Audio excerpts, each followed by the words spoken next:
अंग्रेजी सरकार के अंतहीन जुल्मों के विरोध में उपजे अडिग संकल्प के फलस्वरूप बहुत से शहीदों ने स्वतंत्रता की बलिदेवी को अपने खून से सींचा था और जेलों में यातनाएं सही थीं, प्राण दिए थे। जतेंद्रनाथ मुखर्जी बंगाल के क्रांतिकारी आंदोलन के प्रमुख नेता थे। उनकी अद्भुत साहसपूर्ण गतिविधियों के कारण उन्हें बाघा जतिन कहा जाता था। अंग्रेजी सरकार के विरोध में सशस्त्र क्रांति का आयोजन करने के लिए वो विदेशों से हथियार मंगाने के सिलसिले में 9 सितंबर 1915 को उड़ीसा में बालासोर के पास कापटीपोड़ा की एकांत जगह पर जर्मनी से आने वाले शस्त्र भंडार को लेने के लिए पहुंचे, परंतु पुलिस को पता चल गया और वो मारे गए। बंगाल के क्रांतिकारी शचींद्रनाथ सान्याल ने क्रांतिकारी दल का फिर से संगठन किया। इससे पहले उन्हें विप्लव की योजना बनाने के जुर्म में काले पानी की सजा हुई थी। आम माफी दिए जाने पर उन्हें 20 फरवरी 1920 को छोड़ दिया गया। शचींद्रनाथ सान्याल ने उत्तर भारत में अपना संगठन फैलाना शुरू किया। योगेश चटर्जी उनके साथ थे। इस संगठन का नाम था हिंदुस्तान रिपब्लिकन एसोसिएशन। उन्होंने कोई 23 नगरों में इसकी शाखाएं स्थापित की थी। इस संगठन के सिलसिले में पंडित राम प्रसाद बिस्मिल उनके संपर्क में आए। पंडित राम प्रसाद बिस्मिल बचपन से ही देश के लिए कुछ करने को बेचैन थे। युवावस्था में जब अन्य क्रांतिकारियों की बातें सुनते तो कुछ करने को बेचैन हो उठते। आखिर उनकी इच्छा पूरी हुई, शचींद्रनाथ सान्याल के संपर्क में आ गए। राम प्रसाद बिस्मिल अपने क्रांतिकारी दल में उन्हीं लोगों को शामिल करते थे जो उनकी कठिन परीक्षा में सफल हुए। चंद्रशेखर आजाद और अशफाक उल्लाह ऐसे ही सफल व्यक्ति थे जिन्हें दल में लिया गया था। राम प्रसाद बिस्मिल अपने विचारों और नियमों के पक्के थे। उन्हें दल में अनुशासन बहुत प्रिय था। वो एक अच्छे शायर भी थे। सरफरोशी की तमन्ना अब हमारे दिल में है, इस तरह के राष्ट्रीय गीत के रचनाकार राम प्रसाद बिस्मिल ही थे। इस गीत को गाते हुए कितने ही नौजवान स्वतंत्रता की बलिदेवी पर चढ़ गए थे। अशफाक उल्लाह शाहजहांपुर के रहने वाले थे। पंडित राम प्रसाद बिस्मिल के सत्संग ने उनकी क्रांतिकारी भावनाओं को बढ़ावा दिया। अशफाक उल्लाह भी राष्ट्रीय भावनाओं से ओतप्रोत कविताएं लिखा करते थे। कुछ आरज़ू नहीं है आरज़ू दिए, रख दे कोई जरा सी खाके वतन कफन में। क्रांतिकारी दल यानी हिंदुस्तानी रिपब्लिकन एसोसिएशन के एक अन्य महत्वपूर्ण सदस्य बने थे चंद्रशेखर आजाद। मध्य प्रदेश की एक छोटी सी रियासत अलीराजपुर के एक गांव में कट्टर ब्राह्मण के घर वो जन्मे थे। 10-12 वर्ष की उम्र में वो संस्कृत पढ़ने काशी गए। वो राष्ट्रीय आंदोलन का युग था। सभी ओर राष्ट्रीयता के रंग में डूबे लोग अंग्रेजी शासन के विरोध में जलसे जुलूस निकालते थे। एक दिन राष्ट्रीय आंदोलन के कार्यकर्ताओं ने जुलूस निकाला। अंग्रेज पुलिस ने उन निहत्थे लोगों पर लाठियां चलाई। किशोर चंद्रशेखर ये सब देखकर तिलमिला उठा। उसने एक पत्थर उठाकर एक सिपाही को मारा और भाग निकला। किंतु बाद में पकड़े जाने पर चंद्रशेखर आजाद को अदालत में पेश किया गया। उस समय मजिस्ट्रेट और किशोर चंद्रशेखर के बीच हुआ संवाद भारतीय स्वतंत्रता संग्राम के इतिहास में स्वर्णाक्षरों से लिखा गया है। तुम्हारा नाम? आजाद। तुम्हारे पिता का नाम? स्वाधीन। तुम्हारा घर? जेलखाना।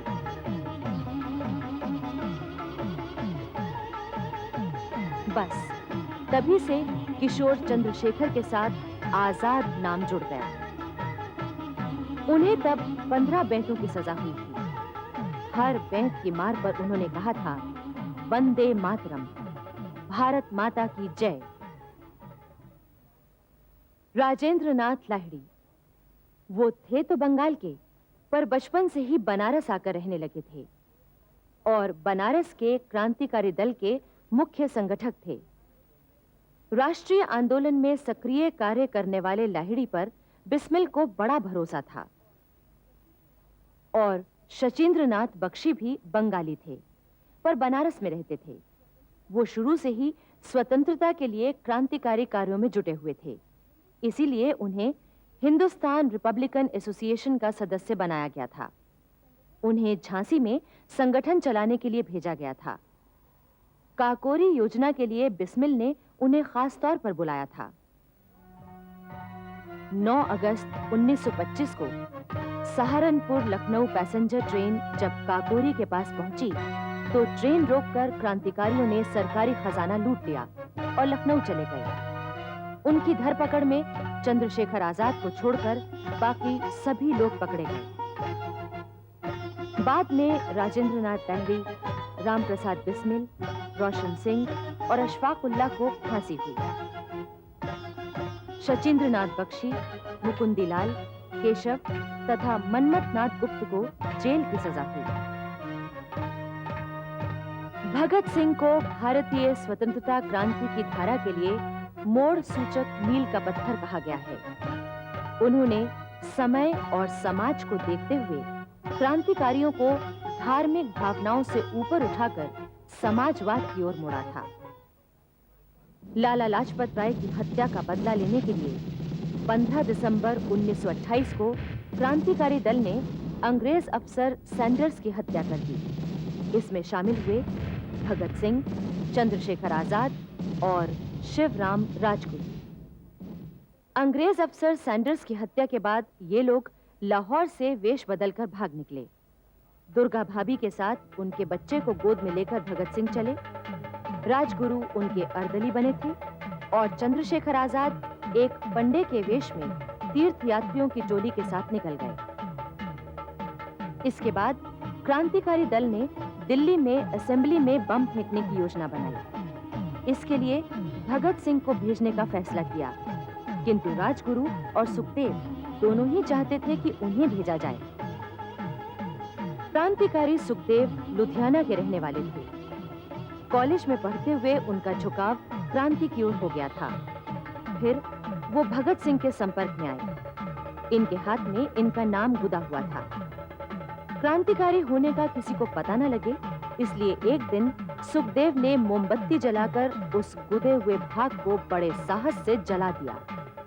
साथ ही क्रांतिकारी उनके इस साहस को देखकर चकित रह गए थे। दिल्ली में असेंबली में बम फेंकने का काम अंत में भगत सिंह और बटुकेश्वर दत्त को सौंपा गया था। बटुकेश्वर दत्त सन 1924 में भगत सिंह के संपर्क में आए थे। क्रांति की चिंगारी बटुकेश्वर दत्त में बचपन से ही सुलग रही थी। भगत सिंह के साथ से उसे बल मिला। 8 अप्रैल 1929 को असेंबली में बम फेंकने के साथ देश को पहली बार इनकलाब जिंदाबाद का नारा दिया। भगत सिंह और बटुकेश्वर दत्त ने भागने की बजाय गिरफ्तारी दी। सरदार भगत सिंह ने अपने बयान में कहा था, क्रांतिकारी दल का उद्देश्य मजदूरों और किसानों को उनका हक दिलाना है, ताकि हम एक वर्गहीन समाज की स्थापना कर सकें। बाद में भगत सिंह, राजगुरु, सुखदेव को फांसी दी गई। स्वतंत्रता की बलिदेवी पर झूलकर हमारे ये भाई अपनी यादें छोड़ गए। उधर चटगांव में सूर्यसेन क्रांति के क्षेत्र में उतरने से पहले एक स्कूल में लोकप्रिय अध्यापक थे। सभी लोग उन्हें आदर से मास्टर दा कहते थे। राष्ट्रीय भावना ने सूर्यसेन को क्रांतिकारी बना दिया और नौकरी छोड़कर वो स्वतंत्रता संग्राम में कूद पड़े थे। सूर्यसेन के नेतृत्व में इंडियन रिपब्लिकन आर्मी नामक एक नया क्रांतिकारी सैनिक संगठन तैयार किया गया था। इसमें 500 से अधिक युवक भर्ती हो चुके थे। संगठन का उद्देश्य था संगठन, साहस और बलिदान। सूर्यसेन ने इंडियन रिपब्लिकन आर्मी तैयार होने पर चटगांव स्थित ब्रिटिश शस्त्रागार लूटने की योजना बनाई। 18 अप्रैल 1930 को उन्होंने रात्रि 9:45 बजे आक्रमण का आदेश दिया। अलग अलग दलों को अलग अलग काम सौंपे गए। इस अचानक आक्रमण से ब्रिटिश शासन थर्रा उठा था। जलालाबाद की पहाड़ी पर क्रांतिकारियों और ब्रिटिश सैनिकों के बीच जमकर युद्ध हुआ। एक ओर शक्तिशाली ब्रिटिश सेना थी, दूसरी ओर 20 साल से भी कम उम्र के नौजवान क्रांतिकारी। आखिर क्रांतिकारी दल की हार हुई। 20 नौजवान मारे गए, बहुत से गिरफ्तार भी हुए, किंतु सूर्यसेन और कुछ अन्य क्रांतिकारी नहीं पकड़े जा सके। सन 1930 में स्वतंत्रता क्रांति व्यापक रूप से फैल गई थी, जिसमें कलकत्ता में बिनोय बोस, बादल गुप्ता और दिनेश गुप्ता ने अंग्रेजी हुकूमत के खिलाफ क्रांति की योजना बनाई। ये BBD ग्रुप के नाम से जाने जाते थे। इन्होंने कारागारों के मुख्य अधीक्षक कर्नल सिम्पसन को 8 दिसंबर 1930 को कलकत्ता की राइटर्स बिल्डिंग में गोली मार दी। उधर 27 फरवरी 1931 की बात है। दिन के 10 बजे थे।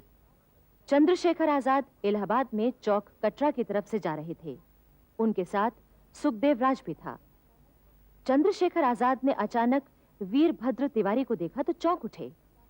वीरभद्र तिवारी काकोरी षड्यंत्र में गिरफ्तार हुआ था, पर न जाने कैसे छूट गया था।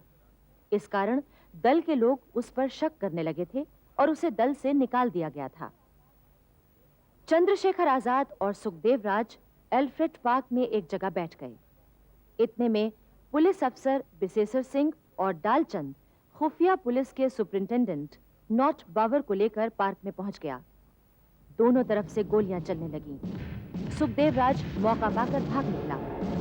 अब एक तरफ चंद्रशेखर आजाद अकेले और दूसरी तरफ 3 लोग मुकाबले में रह गए थे। नॉट बावर के हाथ में आजाद की गोली लगी और पिस्तौल छूटकर गिर पड़ी, परंतु विशेषर सिंह लगातार गोली चला रहा था। आजाद की एक गोली उसके जबड़े पर लगी और वो घायल हो गया, परंतु आजाद पैर में गोली लगने से घायल हो गए और उनकी गोलियां भी खत्म हो रही थीं। आखिर एक गोली बचने पर उसे उन्होंने अपने आप को मार लिया और सदा के लिए सो गए। चंद्रशेखर आजाद क्रांतिकारियों के आदर्श नेता थे। उन्होंने अपने साथियों में ऐसी लोकप्रियता हासिल की थी कि वो आजाद के एक इशारे पर प्राण देने को तैयार रहते थे। उधर सूर्यसेन के दल की एक सक्रिय कार्यकर्ता थी कल्पना दत्त। चटगांव शस्त्रागार कांड के दिनों में ही वो चटगांव आई थीं और क्रांतिकारी मनोरंजन राय के घर ठहरी थीं। उन्होंने चटगांव साइंस कॉलेज में दाखिला ले लिया था। वो पढ़ाई के साथ साथ ब्रिटिश शासन के खिलाफ क्रांतिकारी योजनाओं पर कार्य करती थीं। ब्रिटिश पुलिस को सूर्यसेन, कल्पना दत्त आदि की बहुत तलाश थी, पर वो हाथ नहीं आते थे। चटगांव के पास कोयराला गांव के एक जमींदार को ब्रिटिश पुलिस ने 10,000 रुपयों का प्रलोभन दिया कि वो सूर्यसेन और उनके साथियों को पकड़वा दे। वो जमींदार सूर्यसेन से परिचित था। 16 फरवरी 1933 की रात सूर्यसेन अपने साथियों के साथ उस जमींदार के निमंत्रण पर पहुंचे। उनके साथ कल्पना दत्त भी थीं। अभी पुलिस ने जमींदार का घर घेरना शुरू ही किया था कि सूर्यसेन को पता चल गया। दोनों ओर से गोलियां चलने लगीं। सूर्यसेन पकड़े गए, किंतु कल्पना दत्त और कुछ अन्य साथी पकड़े नहीं जा सके। परंतु 19 मई 1933 को कल्पना दत्त और उनके साथी सागर तट पर बसे गाहिरा नामक छोटे से गांव से गिरफ्तार कर लिए गए। बाद में पुरुषों को तो फांसी दे दी गई, किंतु कल्पना दत्त को आजीवन कारावास की सजा मिली। उधर सूर्यसेन पर मुकदमा चला। उन्हें फांसी की सजा दी गई। 12 जनवरी 1934 को जब आधी रात के समय उन्हें फांसी के लिए ले जा रहे थे, तो सूर्यसेन ने बड़ी जोर से वंदे मातरम का घोष किया। जेल के सारे कैदी जाग उठे। वो समझ गए कि सूर्यसेन को फांसी के लिए ले जा रहे हैं। उत्तर में जेल के सारे कैदियों ने वंदे मातरम कहा। सूर्यसेन ने फिर वंदे मातरम कहा। फिर वही उत्तर। जेलर इससे चिढ़ गया। उसने सूर्यसेन के सिर पर डंडा मारा, पर ना सूर्यसेन चुप हुए और ना जेल के कैदी। डंडों की मार पड़ती रही। फांसी के तख्ते पर पहुंचने से पहले ही सूर्यसेन का प्राणांत हो गया। जेल अधिकारियों ने अपनी गलती छिपाने के लिए उनके मृत शरीर को फांसी पर लटकाकर कानूनी कार्रवाई पूरी कर दी। स्वतंत्रता आंदोलन के दौरान अपना बलिदान देने वाले अमर शहीदों के अलावा उन लोगों का जीवन भी उतना ही कष्टदायी था जो देश की तमाम जेलों में तरह तरह की यातनाएं भुगत रहे थे या उन्होंने प्राण दे दिए, किंतु उन यातनाओं के सामने झुके नहीं। अनेक स्वतंत्रता सेनानियों को उस समय अंडमान की सेल्युलर जेल में बंदी बनाकर रखा गया था। काले पानी की सजा का घिनौना संबोधन उन्हीं दिनों प्रचलित हुआ था, क्योंकि सेल्युलर जेल में बंद कैदियों की हालत नरक से भी बदतर थी। विनायक दामोदर सावरकर ने सेल्युलर जेल में स्वतंत्रता सेनानियों के साथ हुए व्यवहार का बड़ा ही रोमांचक और हृदय विदारक विवरण प्रस्तुत किया है। सेल्युलर जेल का जेलर मिस्टर बारी इन लोगों को राजनैतिक कैदी नहीं मानता था। अगर कोई इन लोगों को राज कैदी कहता तो वो आपे से बाहर हो जाता। वो चीख कर पूछता, कौन राज कैदी है? वो तुम्हारे माफिक मामूली कैदी है। देखते नहीं, इन पर बदमाश कैदियों का डी लिखा है। कैदियों को कोल्हू पहनना पड़ता था। उन्हें सिर्फ थोड़ी देर के लिए रोटी खाने के लिए खोला जाता। पानी देने वाला इतना कम पानी देता था कि पीने के लिए भी पूरा नहीं पड़ता था। अगर किसी जमादार से शिकायत करते कि पानी कम मिलता है तो वो कहता, 2 कटोरी का हुक्म है, तुम तो 3 कटोरी पानी पी गया, क्या तुम्हारे बाप के यहां से आएगा? नहाने का तो सवाल ही नहीं था। खाने का भी यही हाल था। खाना देकर कोठरी बंद कर दी जाती। कैदी ने खाया या नहीं इसकी कोई परवाह नहीं करता, बस जोर से यही आवाज लगाई जाती, पको मत, शाम का तेल पूरा निकाल देना, नहीं तो पीटे जाओगे और जो सजा मिलेगी सो अलग। ऐसे में कई लोग मुंह में कौर रखते और कोल्हू चलाते। 100 में एक आध ही ऐसे होते जो दिन भर में 30 पौंड तेल निकाल पाते थे। जो लोग तेल नहीं निकाल पाते उन पर जमादार नंबरदार डंडे बरसाते, लात घूंसा और जूते मारते। उस समय किसी की बीमारी वगैरह की भी परवाह नहीं की जाती। सेल्युलर जेल में राजनीतिक कैदियों पर होने वाले जुल्मों की चरम सीमा ये थी कि सवेरे, दोपहर और शाम के सिवा कोई शौचालय भी नहीं जा सकता था। अगर चला गया तो हथकड़ी बंधवाकर 8 घंटे खड़े रहने की सजा दी जाती। स्वतंत्रता सेनानियों के साथ जेल की लंबी लंबी सजाएं भोगने वाले पंडित जवाहरलाल नेहरू के अनुभव भी बड़े रोमांचक और दहशत भरे रहे हैं।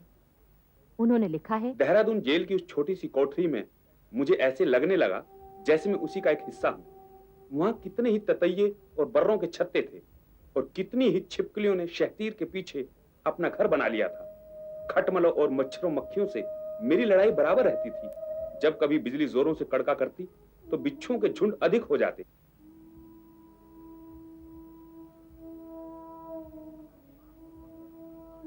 तीन चार सांप भी वहां रहते थे, पर मैं उनसे नहीं डरा। हाँ, कनखजूरों से मुझे बहुत नफरत और डर लगता। काकोरी कांड के कैदी जब जेलों में ले जाए गए तो उनके साथ भी साधारण कैदियों जैसा व्यवहार हुआ। इस पर उन कैदियों ने अपनी मांग मनवाने के लिए अनशन शुरू कर दिया। लाहौर जेल में भगत सिंह और बटुकेश्वर दत्त ने राजनीतिक कैदियों के विशेष व्यवहार की मांग की और अनशन शुरू किया, लेकिन ब्रिटिश सरकार ने एक न सुनी। उल्टे अनशन करने वालों के साथ जबरदस्ती शुरू हुई। एक अनशनकारी के लिए 7-8 आदमी बुलाए जाते। एक आदमी उसके सिर पर, दूसरा उसकी छाती पर बैठ जाता और बाकी उसके हाथ पैर पकड़ लेते। फिर रबर की लंबी नालियों के जरिए उनकी नाक के रास्ते पेट तक दूध पहुंचाया जाता।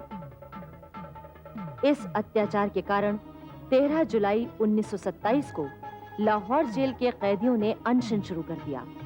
इनमें यतीन्द्र दास भी थे। दत्त की हालत पहले से ही खराब थी। अनशन के कारण और भी ज्यादा खराब होने लगी। लोगों को यतीन्द्र दास के बारे में चिंता होने लगी और सभी ओर चर्चा फैल गई। जवाहरलाल नेहरू ने जेल में जाकर अनशन करने वालों से मुलाकात की। उन्होंने देखा कि ये अनशन अपने लिए नहीं बल्कि तमाम दूसरे कैदियों पर हो रहे जुल्मों के खिलाफ किया गया है। नेहरू जी ने अखबारों में बयान दिए। यतेंद्र की हालत बहुत खराब हो गई है, बहुत कमजोर हो गए हैं। उनमें करवट लेने की ताकत नहीं है। वो बहुत धीरे धीरे बोलते हैं। मालूम होता है वो अपने प्राणों की बाजी लगाकर लड़ाई में शामिल है।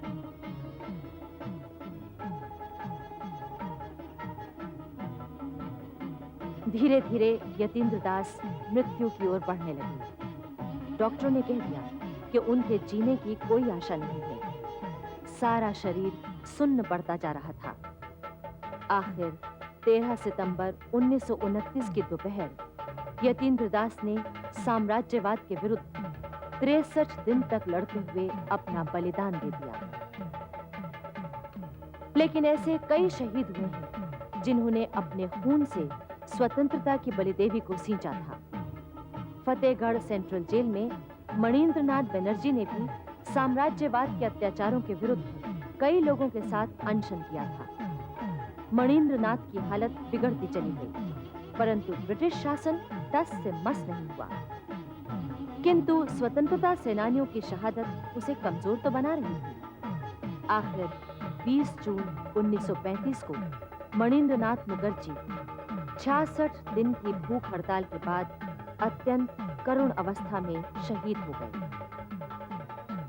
अहमदनगर जेल में मौलाना अबुल कलाम आजाद, जवाहरलाल नेहरू, सरदार पटेल, आसफ अली, गोविंद वल्लभ पंत, पट्टाभी सीतारमैया, आचार्य कृपलानी आदि कई बड़े नेता बंदी बनाकर रखे गए थे। बंबई से आए जेलों के इंस्पेक्टर जनरल ने उन्हें बताया कि वो न तो अपने रिश्तेदारों को चिट्ठियां लिख सकते हैं, न ही उनकी चिट्ठियां मिलेंगी, अखबार भी नहीं मिलेंगे। ये हुक्म बहुत सख्त है जिसका पालन करना ही होगा।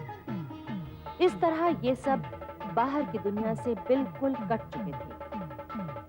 परंतु जन्मभूमि को अंग्रेजों के कब्जे से मुक्त कराने के लिए अडिग संकल्प, शक्ति और साहस का उदय हो चुका था।